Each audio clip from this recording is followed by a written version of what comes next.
오늘 물건보다도 잘 팔리는 빌라를 구할 때는 어떤 것들을 초점을 맞춰서 봐야지 되는지 이 부분을 좀 체크하러 왔습니다. 한 요 10가지 정도의 어떤 체크 사항만 봐도 빌라는 잘 고를 수가 있고 실제적으로 매매할 때도 훨씬 더 유리하다는 것을 알 수가 있습니다. 자, 안녕하세요. 쿵쿵날입니다. 자, 오늘은 이쪽에 인천에 있는 한 빌라를 나왔습니다. 자, 요 빌라는 지금 현재 감정가가 1억 8,500인데요. 지금 세입자가 1억 9,500에 살고 있습니다. 자, 감정가보다 더 높게 지금 살고 있죠. 자, 요 물건은 선순위가 있는 물건인데 다행히도 허그에서 임차권을 포기한 물건입니다. 그래서 일반적인 시세 조사를 하시고 입찰을 하셔도 되는 물건이기도 합니다. 그래서 그냥 간단하게 브리핑을 해보면 이 물건 같은 경우에는 79제곱미터, 실면적으로는 한 24평 정도 나오는 물건이고요.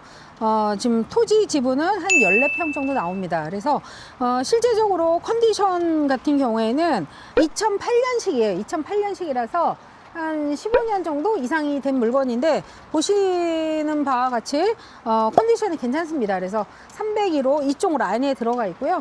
자, 이 물건은 301호에 대한 물건인데요. 실제적으로 24평 정도 이 빌라이기 때문에 실제 가족들이 한 4인 가족, 5인 가족 정도 살기에는 괜찮은 빌라라고 봅니다. 오늘 물건보다도 잘 팔리는 빌라를 구할 때는 어떤 것들을 초점을 맞춰서 봐야지 되는지 이 부분을 좀 체크하러 왔습니다. 한번 가보실까요? 전형적인 어떤 빌라촌이고요. 첫 번째는 요 앞에 한번 보여주실래요? 여기 지금 현재 어린이집이에요. 어린이집. 아파트 이런 데도 요즘은 커뮤니티 시설이 너무 잘 되어 있긴 하지만 빌라 사시는 분들, 직장인들 또는 이제 같이 맞벌이 부부들은 아이들 또 육아 이런 게 큰 문제잖아요. 근데 이렇게 어린이집 있으면 너무 좋다. 두 번째는 뭐니 해도 저는 좀 연식을 봐요. 특히 빌라는. 그래서 가장 좋은 거는 한 10년 정도. 야옹. 야옹, 야옹, 야옹. 안녕.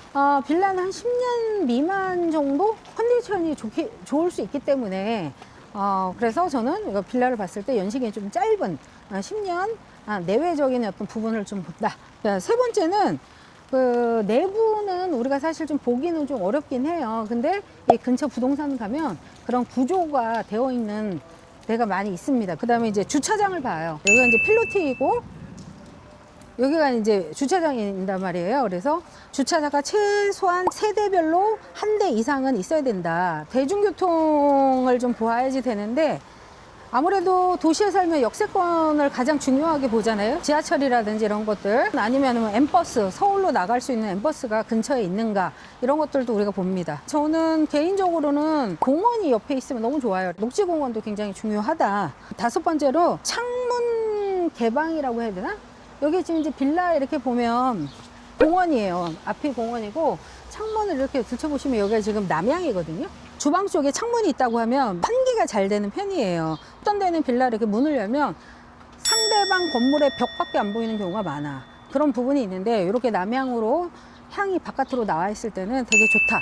근데 거기에 이제 어떤 동간거리 앞에 어떤 다른 건물이 없고 이렇게 뻥 비우면 훨씬 더 좋겠죠. 여섯 번째는 아까 우리가 이제 어린이집이 있어도 되게 좋다 이렇게 이야기를 했잖아요. 주황색이 그 초등학교입니다. 종교 활동을 위해서 이제 보너스로 교회도 있네요. 교회. 그래서 뒤편으로는 성당도 있어요. 그래서 종교의 자유를 또 느낄 수 있는 이런 것도 하나의 보너스다. 이 동네 같은 경우는 택지지구라고 해가지고 아파트 지을 때 아파트 지을 땅은 아파트를 짓고 그 다음에 빌라를 지을 곳은 또 빌라를 또 이렇게 지은 곳입니다. 그래서 그 동네가 그냥 깔끔하다고 해야 되나? 약간 그런 느낌이 있고요. 지금 오르막길을 걷고 있는데요. 실제 여기 위치한 빌라는 평지에서 살짝 오르막길이고요. 지금 우리가 올라가는 길은 약간의 언덕배기 쪽이에요. 이왕이면 빌라가 평지에 있는 것이 훨씬 더 좋다.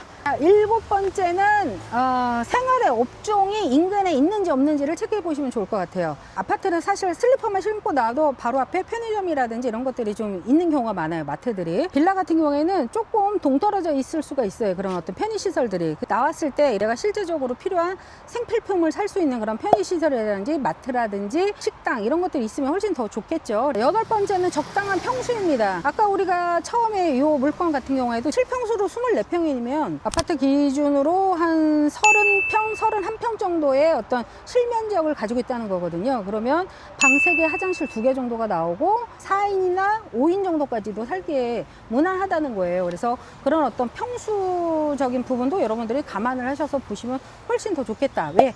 그러한 것들을 많이 또 사람들이 실제 찾으니까 도로에 접해져 있는 게 좋겠죠. 아무래도 뭐 꼬불꼬불 가는 것보다는 바로 버스에서 내려서 조금만 걸으면 갔든지 아니면 바로 앞에 뭐 버스가 멈춘다든지 이런 형태로 해서 도로에 근접할 수 있는지 이런 부분도 체크를 하면 좋겠다라는 거고요. 마지막으로 10번째가 건물에 대한 외관을 볼 수 있겠는데요. 그래서 아까 제가 말한 게 10년 내외에 빌라를 봐라. 그래야지 컨디션 관리도 잘 돼 있고 이렇게 됐다 라는 것들을 볼 수 있기 때문에 건물에 대한 외관, 뭐 청소를 갖다가 일주일에 한 번씩 외주를 줘서 청소 서비스 업체가 한다든지 이런 것들을 체크해 볼 수 있거든요. 그래서 한 요 10가지 정도의 어떤 체크 사항만 봐도 빌라는 잘 고를 수가 있고 실제적으로 매매할 때도 훨씬 더 유리하다는 것을 알 수가 있습니다. 자, 10가지 체크 다시 한번 해드리겠습니다. 자, 첫 번째, 10년 내외의 빌라를 골라라. 두 번째, 내부 구조나 주차장을 확인해라. 세 번째, 대중교통이 편리한지 확인해라. 네 번째, 창문의 개방성. 다섯 번째, 어린이집이나 초등학교가 주변에 있는지. 여섯 번째, 평지에 위치했는지. 일곱 번째, 주변에 생활 밀착형 업종들이 주변에 있는지. 여덟 번째, 적당한 우리 가족이 살 수 있는, 실거주자가 살 수 있는 적당한 평수인가. 아홉 번째, 주변에 이 빌라와 도로가 접촉이 잘 되어 있는지. 열 번째, 건물의 외관 관리가 그래도 잘 관리가 되고 있는지. 요 10가지만 체크를 하더라도 좋은 빌라를 구할 수가 있고 잘 팔리는 빌라의 어떤 조건이기도 합니다. 그리고 그거 있습니다. 자, 빌라는 네이버나 이런 데에 데이터가 별로 없어요. 거래에 대한 어떤 데이터가. 그러다 보니까 반드시 현장에 와서 임장을 해보시고 물건도 보시고 그 다음에 부동산도 몇 군데 다니면서 시세가 전세나 월세, 그 다음에 매매에 대한 시세도 반드시 조사를 하신 다음에 입찰을 하시길 바랍니다.